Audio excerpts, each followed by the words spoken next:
মৰমৰ ছাত্ৰ-ছাত্ৰীসকল প্ৰথমতে সকলোকে আমাৰ ইউটিউব চেনেললৈ স্বাগতম জনাইছোঁ আৰু আজি আমি এই ভিডিঅ'টোত ক্লাছ 10ৰ বহুপদ নামৰ যিটো চেপ্টাৰ আছে চেপ্টাৰটোৰ আমি কেইটামান ইম্পৰ্টেণ্ট MCQ আমি আলোচনা কৰিম আৰু যিখিনি HSLC 2024 কাৰণে খুব বেছি ইম্পৰ্টেণ্ট হ'ব। গতিকে তোমালোকে যিখিনিয়ে HSLC যিখিনি কেণ্ডিডেটে তোমালোকে আমাৰ এই ভিডিঅ'টো চাই আছা অনুগ্ৰহ কৰি তোমালোকে এই ভিডিঅ'টো সম্পূৰ্ণকৈ চাবা আৰু ভিডিঅ'টো ষ্টাৰ্ট কৰাৰ আগতে তোমালোকে আমাৰ চেনেলটো ছাবস্ক্ৰাইব কৰা নাই অনুগ্ৰহ কৰি আমাৰ চেনেলটো ছাবস্ক্ৰাইব কৰি লগত থকা নটিফিকেশ্যন বেলটো টিপি ৰাখিবলৈ নাপাহৰিবা যাতে আমি আপলোড কৰা সকলো ধৰণৰ এডুকেশ্যনেল ভিডিঅ'ৰ নটিফিকেশ্যন তোমালোকে লাভ কৰা। যিসকলে আমাৰ এই চেনেলটো ছাবস্ক্ৰাইব কৰিছে তেওঁলোকলৈ অশেষ ধন্যবাদ। আৰু ইয়াতে দিছে px = 3x³ - 5x² - 11x - 3 t-ঘাত বহুপদটোৰ শূন্যবোৰৰ যোগফল হ'ব কিমান? গতিকে এটা t-ঘাত বহুপদ দিয়া আছে। গতিকে সেই t-ঘাত বহুপদটোৰ শূন্যবোৰৰ কি দিছে? শূন্যবোৰৰ যোগফল দিয়াবলৈ দিছে। গতিকে এইটো আমি কেনেধৰণে কৰিম? গতিকে আমাৰ মেইন কথাটো হ'ল t-ঘাত বহুপদটো আমি চাব লাগিব। t-ঘাত বহুপদটো কি দিয়া আছে? 3x³ - 5x² - 11x - 3 আৰু t-ঘাত বহুপদৰ ক্ষেত্ৰত x³ যিটো সহগ মানে x³ আগত যিটো আছে সেইটো হ'ব a ৰ মান আৰু x² আগত যিটো আছে সেইটো হ'ব b ৰ মান আৰু x ৰ আগত যিটো আছে সেইটো হ'ব c ৰ মান আৰু চিংগুলকৈ থকাটো যিটোত মানে চলক নাই x y z একো নাই সেইটোত কি হ'ব? সেইটো হ'ব d। ইয়াতে x ৰ সলনি চলক y থাকিবও পাৰে বা বেলেগ থাকিবও পাৰে, সেইটো কোনো কথা নাই। y থাকিলে y³ আগত থকাটো ধৰিম, এইটো হ'ব a মানে y³ সহগটো হ'ব a, তাৰপিছত যদি y থাকে y² সহগটো হ'ব b, তাৰপিছত y সহগটো হ'ব c আৰু আনটো হ'ব d। গতিকে ইয়াত x আছে, গতিকে x³ আগত থকাটো আমি a বুলি ধৰিম, x² আগত থকাটো b, তাৰপিছত x ৰ আগত থকাটো হ'ব c। অৰ্থাৎ আমি ইয়াতে যদি আমি a ৰ মান চাওঁ, a ৰ মান কিমান হ'ব? 3 হ'ব, b ৰ মান কিমান হ'ব? -5 হ'ব আৰু c ৰ মান কিমান হ'ব? -11 হ'ব আৰু d ৰ মান কিমান হ'ব? -3 হ'ব। আৰু t-ঘাত বহুপদবোৰৰ শূন্যবোৰৰ যোগফলৰ এটা সূত্ৰ আছে। t-ঘাত বহুপদৰ শূন্যবোৰৰ যোগফলৰ এটা সূত্ৰ আছে।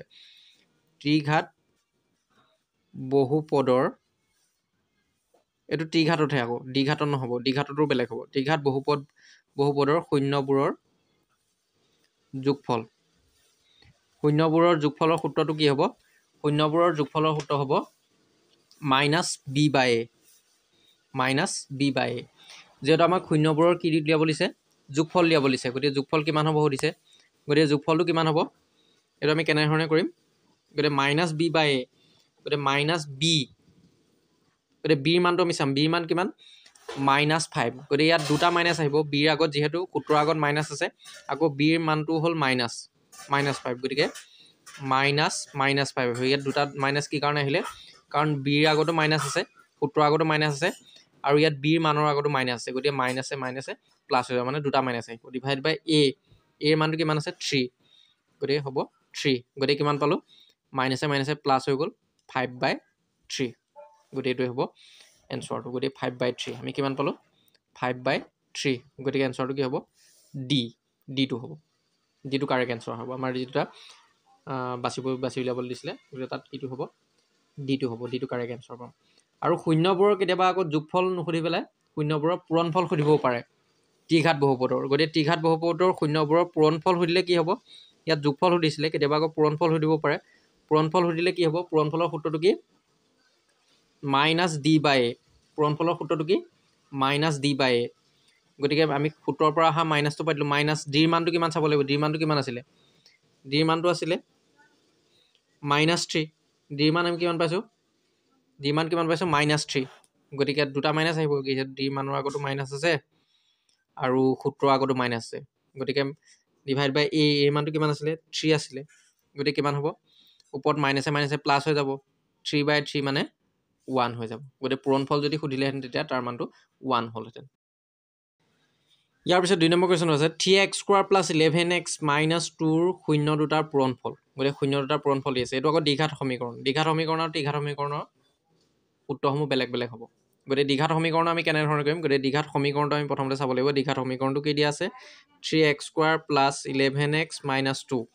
গতিকে ইয়াতে x² আগত যিটো থাকিব, x² সহগটো হ'ব a, তাৰপিছত x ৰ সহগটো হ'ব b আৰু যিটো চলক নাই এক্স ৱাই জেড একো নাই সেইটোত হ'ব চি গতিকে ইয়াতে আমি যদি এৰ মানটো চাওঁ এৰ মানটো প্ৰথমতে এ বি চি মানটো উলিয়াই ল'ব লাগিব মানে দ্বিঘাত সমীকৰণৰ এ মানটো কিমান হ'ব 3 বিৰ মানটো হ'ব 11 আৰু চি মানটো হ'ব -2 ইয়াৰ আগত মাইনাছ থাকিলে -2 পাতিব লাগিব গতিকে এৰ মান পালোঁ 3 বিৰ মান পালোঁ x চি মান পালোঁ -2 এতিয়া আমি চাব লাগিব যে শূন্যকেইটাৰ পূৰণফল সুধিছে গতিকে আমি চাব লাগিব দ্বিঘাত সমীকৰণৰ শূন্যকেইটাৰ পূৰণফলৰ যিটো সূত্ৰ সেই সূত্ৰটো কি আৰু ইয়াতে দ্বিঘাত বহুপদৰ শূন্যকেইটাৰ পূৰণফলৰ যিটো সূত্ৰ সেই পূৰণফলৰ সূত্ৰটো হ'ল কি চি বাই এ গতিকে ইয়াতে চি মানে কি পালোঁ চি মানে হ'ল -2 আমি ইয়াতে পাইছোঁ চি মানে হ'ল -2 চি মান -2 আৰু এ মান কিমান এ মান হ'ল 3 গতিকে আমি পালোঁ যে শূন্যকেইটাৰ পূৰণফল কিমান -2/3 গতিকে ইয়াত -2/3 য'ত আছে সেইটোৱে হ'ব এনচাৰ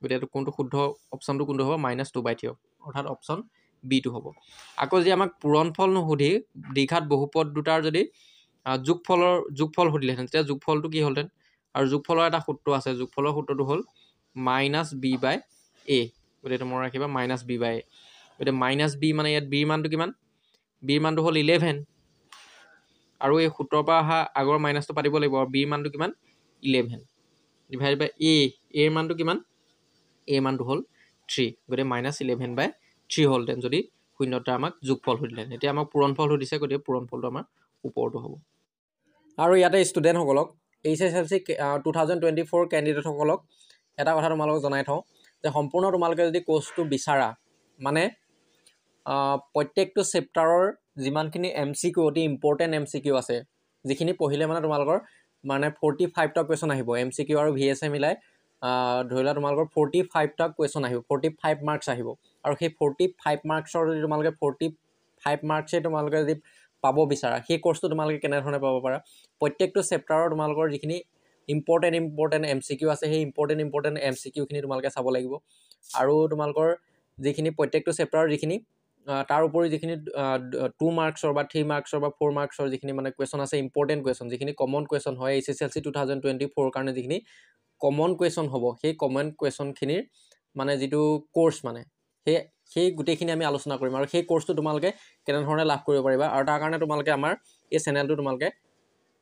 এই চেনেলত তোমালোকে জইন হ'ব লাগিব অৰ্থাৎ মানে তোমালোকে এই চেনেলৰ মেম্বাৰশ্বিপটো তোমালোকে ল'ব লাগিব আৰু তাৰ কাৰণে কি কৰিব লাগিব তোমালোকে আমাৰ এই চেনেলত জইন হ'ব লাগিব আৰু জইন হ'লে তোমালোকে কি বেনিফিটছ পাবা সকলোখিনি মই জনাই আছোঁ গতিকে তোমালোকে শেষলৈকে চাবা আৰু যিসকল মানে ইচ্ছুক কেণ্ডিডেট আছে সেই ইচ্ছুক কেণ্ডিডেটসকলে যদি মানে জইন হ'ব বিচাৰে আৰু যিসকলে বিশেষকৈ মানে যিসকল মানে মেথছত যিসকল উইক ষ্টুডেণ্ট আছে সেই উইক ষ্টুডেণ্টসকলৰ কাৰণে খুব বেছি মানে উপকৃত হ'ব য'ত আমি মানে প্ৰত্যেকটো চেপ্টাৰৰ মেথছৰ প্ৰত্যেকটো চেপ্টাৰৰ আমি MCQখিনি আলোচনা কৰিম আৰু তাৰ সেই MCQখিনি তোমালোকে চালে তাৰ পৰা 45ৰ ভিতৰত তোমালোকৰ মানে 40+ কমন তাৰ পৰা পৰি যাব 40+ তোমালোকৰ কমন পৰি যাব যিহেতু আমি প্ৰত্যেকটো চেপ্টাৰৰ অতি বেছি ইম্পৰ্টেণ্ট কুৱেশ্যনখিনি আমি আলোচনা কৰিম আৰু তাতে মানে প্ৰিভিয়াছ ইয়েৰৰ কুৱেশ্যনখিনিও আমি আলোচনা কৰিম আৰু লগতে আমি যিখিনি আৰু 45টা যিখিনি আমি VSA মানে লং কুৱেশ্যন 2 মাৰ্কছৰ 3 মাৰ্কছৰ বা 4 মাৰ্কছৰ যিখিনি কুৱেশ্যন থাকিব সেই কুৱেশ্যনখিনিও আমি আলোচনা কৰিম আৰু তাতে আমি 30+ বা 40+ আমি মানে কমন পেলাবলৈ চেষ্টা কৰিম আৰু সেই গোটেই কোৰ্চটো তোমালোকে ল'ব পাৰিবা আমাৰ এই চেনেলত জইন হৈ পেলাই আৰু প্ৰত্যেক দিনাখনেই মই মানে আজিৰ ডেটৰ পৰা মই ভিডিঅ' দিয়া ষ্টাৰ্ট কৰিম আৰু পৰীক্ষাৰ আগলৈকে আৰু এই কোৰ্চটো তোমালোকে জইন হোৱাৰ পৰা তোমালোকে 1 মন্থৰ কাৰণে পাবা আৰু 1 মন্থৰ কাৰণে জইন হ'বৰ কাৰণে তোমালোকৰ যিটো মানে পে' কৰিব লাগিব আৰু সেই পে' কৰিবলগীয়া এমাউণ্টটো হ'ল 599 অৰ্থাৎ 599তে তোমালোকে গোটেই কোৰ্চটো পাব পাৰিবা আৰু কোৰ্চটো মানে কি সম্পূৰ্ণ কমন কুৱেশ্যনখিনিহে আমি আলোচনা কৰিম আমি যাহা তাহা কুৱেশ্যন আলোচনা নকৰোঁ যাতে তাৰ পৰা মানে যিখিনি আমি পঢ়িম সেই পঢ়াখিনিৰ পৰা 100% বা 100% নহ'লেও 90 এবভ বা 99% তাৰ পৰা যাতে কমন আহে গতিকে সেই কুৱেশ্যনখিনি আমি আলোচনা কৰিম গতিকে তাৰ কাৰণে তোমালোকে আমাৰ এই চেনেলত জইন হ'ব লাগিব আৰু তাৰ লগতে আৰু এটা তোমালোকে বেনিফিটছ পাবা আৰু তাৰ লগতে তোমালোকক এটা গ্ৰামাৰৰ মানে ক্লাছো দিয়া হ'ব গ্ৰামাৰৰ ক্লাছ মানে তাত এটা গ্ৰামাৰৰ ভিডিঅ' তোমালোকে পাই যাবা মানে অনলি মেম্বাৰখিনিৰ কাৰণেহে আকৌ তোমালোকৰ মানে যিখিনিয়ে জইন হ'বা সেইখিনিহে তোমালোকে মানে পাবা অন্যখিনিয়ে মানে সেইটো সেই ভিডিঅ'খিনি পাব নোৱাৰিবা। তাৰ কাৰণে তোমালোকে জইন হ'ব লাগিব। আৰু সেই গ্ৰামাৰৰ মানে ক্লাছটো তোমালোকৰ সম্পূৰ্ণ নেৰেশ্যন, কাৰেক্ট টেন্স আৰু সেইকেইটা narration, voice change, correct tense আৰু টেন্স এইকেইটা সম্পূৰ্ণৰূপে তাত দিয়া আছে সেই ভিডিঅ'টোত, আৰু সেই ভিডিঅ'টো তোমালোকে লাভ কৰিব পাৰিবা। গতিকে তাৰ কাৰণে তোমালোকে আমাৰ এই চেনেলটোত জইন হ'ব লাগিব। আৰু জইন তোমালোকে কেনেধৰণে হ'ব পাৰিবা, মাই এডুকেশ্যন ভাস্কৰ বৰা বুলি তোমালোকে চাৰ্চ কৰিবা। তাৰপিছত চাৰ্চ কৰাৰ পিছতে এনেধৰণে ওলাব, আৰু মানে ৰাইট ছাইডত তোমালোকৰ ছাবস্ক্ৰাইবৰ কাষতে জইন বটন এটা দেখিবা, আৰু সেই জইন বটনত তোমালোকে ক্লিক কৰিব লাগিব। আৰু জইন বটনত ক্লিক কৰাৰ পিছত তোমালোকে মেম্বাৰশ্বিপ বুলি ওপৰত দেখা পাবা, আৰু মেম্বাৰশ্বিপ বুলি দেখা পোৱাৰ পিছত তোমালোকৰ HSLC তলত ওপৰত চিলভাৰ বুলি এটা আছে, সেই চিলভাৰটো নহয়, তলত তোমালোকে চাবা HSLC 2024 বুলি যিটো তোমালোকৰ মানে আছে, তাতে তোমালোকে জইন হ'ব লাগিব। 599 বুলি আছে যিটো, তাতে তোমালোকে জইন হ'ব লাগিব। আৰু তাতে তোমালোকে ক্লিক কৰিবা, জইন বটনত ক্লিক কৰিবা। ক্লিক কৰাৰ পিছত তোমালোকৰ এনেধৰণে ওলাব, ষ্টাৰ্ট বাই এডিং এ পে'মেণ্ট মেথড, আৰু পে'মেণ্টটো তোমালোকে কৰিব লাগিব। ইয়াত 599 পে'মেণ্টটো কৰিব লাগিব। আৰু ইয়াতে তোমালোকৰ ওপৰত এড ক্ৰেডিট আৰু ডেবিট কাৰ্ড আছে, ক্ৰেডিট আৰু ডেবিট কাৰ্ডেও তোমালোকে কৰিব পাৰিবা। কিন্তু ক্ৰেডিট আৰু ডেবিট কাৰ্ডে তোমালোকে নকৰিবা, যিহেতু ক্ৰেডিট আৰু ডেবিট কাৰ্ডে কৰিলে মানে কি হ'ব, পাৰ মান্থ 599 কাটি থাকিব পাৰে। সেইকাৰণে তোমালোকে পে' উইথ UPI কৰিবা। পে' উইথ UPI কৰিলে কি হ'ব, মানে গুগল পে', ফোনপে' যিকোনো দ্বাৰা কৰিব পাৰিবা। তাত এবাৰে মানে পে'মেণ্টটো কৰিলে তোমালোকৰ এমাহৰ কাৰণেহে মানে তাত যিটো এমাউণ্ট হয় সেই এমাউণ্টটো এমাহৰ কাৰণেহে কাটিব, মানে ৰিনিউ নহয়, আকৌ নেকাটে। গতিকে ইয়াতে তোমালোকে UPI আইডিটো মাৰিব লাগিব। ইয়াতে UPI আইডিটো তোমালোকে ক'ত পাবা, গুগল পে' বা ফোনপে'টো তোমালোকে তাতে চাবা। গতিকে গুগল পে' বা ফোনপে'লৈ যাব লাগিব।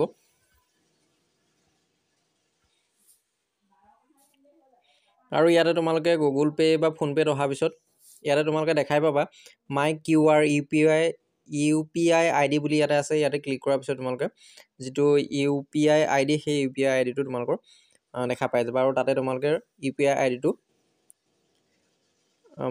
আইডিটো দি পেলাই তোমালোকে মানে পে'মেণ্টটো কৰিব পাৰিবা।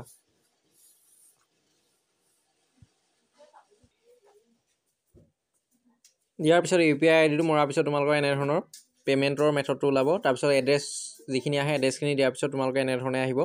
তাৰপিছত তোমালোকে ছাবস্ক্ৰাইব বুলি ইয়াতে মৰাৰ পিছত তোমালোকৰ যিটো চেনেলত মানে আছে তোমালোকৰ সেইটো মানে ইয়াত ইমেইল আইডিটো পাছৱৰ্ডটো মাৰিবলৈ আহিব, আৰু ইমেইল আইডিটো পাছৱৰ্ডটো মৰাৰ পিছত তোমালোকে ভেৰিফাই কৰিবলৈ আহিব। ভেৰিফাই কৰাৰ পিছত তোমালোকে পে'মেণ্টটো কৰিব পাৰিবা। আৰু যদি মানে তোমালোকে পে'মেণ্টটো কৰিব নোৱাৰা বা অন্যান্য কিবা যদি সুধিবলগীয়া আছে, তেন্তে তোমালোকে